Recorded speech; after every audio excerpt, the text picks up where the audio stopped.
Hello Scorpio! Welcome dito sa aking channel, Kapalaran 888 Scorpio. Alamin natin Scorpio kung anong messages, vibration, gabay, energy para sa inyong lahat. So, tingnan natin. Okay, so Scorpio, eto ay para sa first week ng July. Pero, meron pang 2 days, or how many days? Oo, 2 days. 2 days ng June. So, this is 30 ata. Let's check. 29, June 29 hanggang July 5. Okay, let's check Scorpio.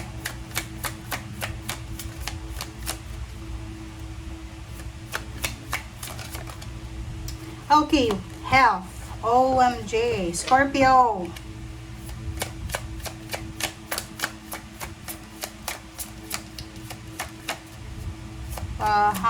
Focus yung linggong ito sa health mo.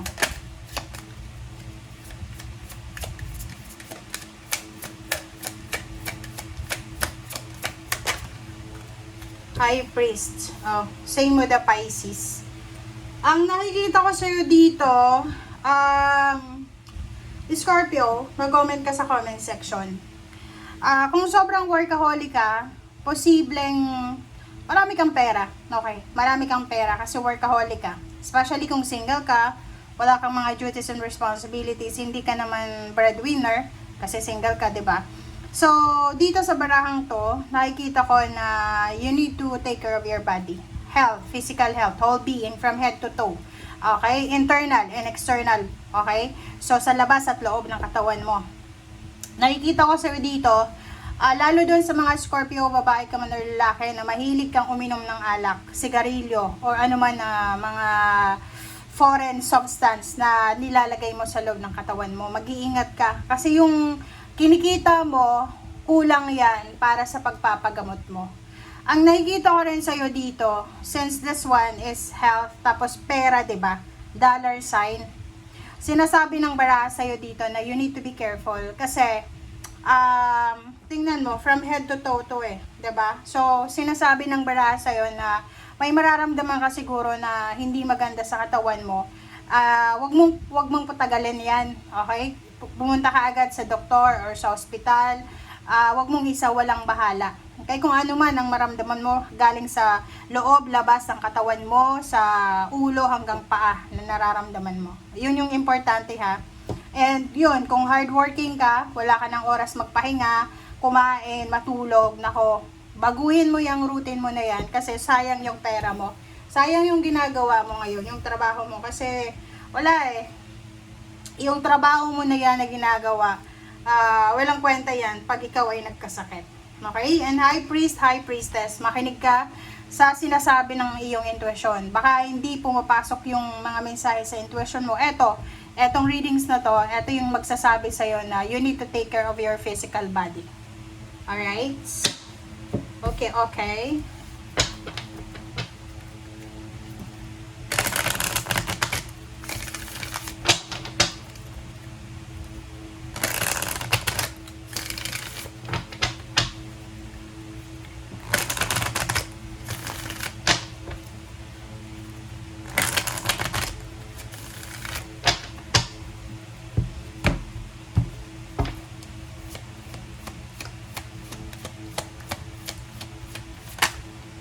Okay, partnership and alliances, number 3.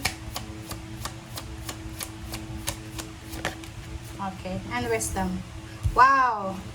Congratulations, Scorpio. Doon sa mga Scorpio na may ka-live-in, hindi pa kayo kasal, or boyfriend-girlfriend, you're planning to get married. This one is partnership and alliances. So, nakikita ko yung pagpaplanong pagpapakasal, planong pagsasama, pagli-live-in.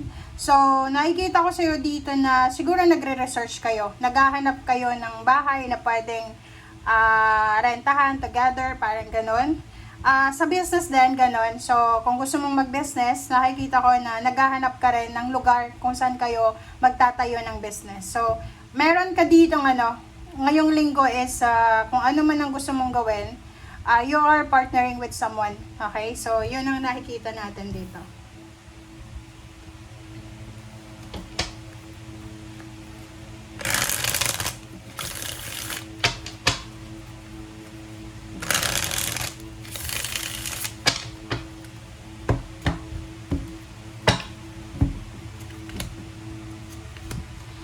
Okay, King of Cups and Justice. So yun, this one is a confirmation galing dito sa dalawang barahang to, Scorpio. Ayun, nakapag-desisyon ka na lalagay ka na sa tahimik siguro. Lalo kung hindi pa kayo kasal. Or kung matagal na kayo nagsasama, siguro mga kasalang bayan to na maiisip nyo. So, dito nakikita natin yung partnership talaga. So, patungo doon sa katahimikan, kapayapaan. So, nakikita natin dito kung may kaso ka, or may kinasuhan ka, or may kaso ka, nakikita ko yung pakikipagbati mo dito. Pakikipag-ayos. Okay? Pakikipag-ayos, pakikipagbati sa kalaban mo. So, kaaway mo or kano pa man. There's a karma coming para sa'yo. Okay? There's a karma coming para sa'yo. So, kailangan mong paghandaan to. Hindi ko alam kung bad or good karma kasi wala namang specific na sinasabi na bad karma. Kung naka-reverse siya, oo. Wow. Eto naman, Scorpio. Umapa tayo ng isa. Eto naman, na message na to, sinasabi ng baraha sa'yo na mayroong mga Scorpio na nagdadalawang isip kayo. Nagdadalawang isip kayo kung itutuloy nyo ba yung mga plano nyo. So, maybe you're planning to travel abroad. Parang yun, gusto mong pumunta ng ibang bansa. Or, nahihirapan kang magdesisyon. Hirap ka. Okay? Tingnan mo. Nahihirapan kang magdesisyon dito. Kumbaga, iniisip mo na paano ka magdedesisyon kung may maiiwan ka. Parang ganon. So, like, may plano ka dati na magliwaliw, like mag-explore sa ibang bansa.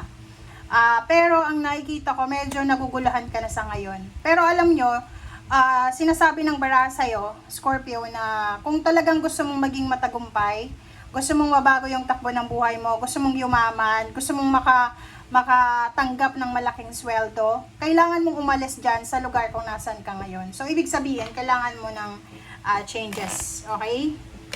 Pero sa ngayon, nahirapan kang magdesisyon.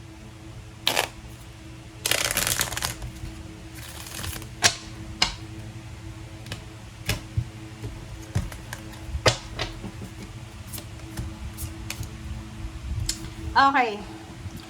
Number 32, number 5, number 555. So, nakikita ko sa'yo dito, sa panaginip mo, okay, maraming mga sasabihin mo nightmares ito, pero may mga namatay na, okay? Hindi ko alam kung bakit pumapasok yan sa panaginip mo, but ngayong linggong ito, meron kang kakilala. Kakilala mo siya na namatay na, and then papasok siya sa panaginip mo. So, may sasabihin siya sa'yo. I don't know kung ano yung sasabihin niya sa'yo kasi ikaw lang yung naman tanggap ng dreams na yan. Ito naman, sinasabi ng baraha sa'yo na nakafocus ka ngayon sa pagtatagumpay, pagiging mayaman, pagkakaroon ng maraming kapangyarihan, ari-arihan, ganon. So, yun yung pinaka-focus mo sa ngayon. Protection. Sabi ko sa'yo yun yung yun yung pinaka-focus mo sa ngayon. Sinasabi ng baraha sa'yo dito na siguro dati sa relationship mo dati siguro, pakiramdam mo, you're alone, 'di ba? Alone ka dati.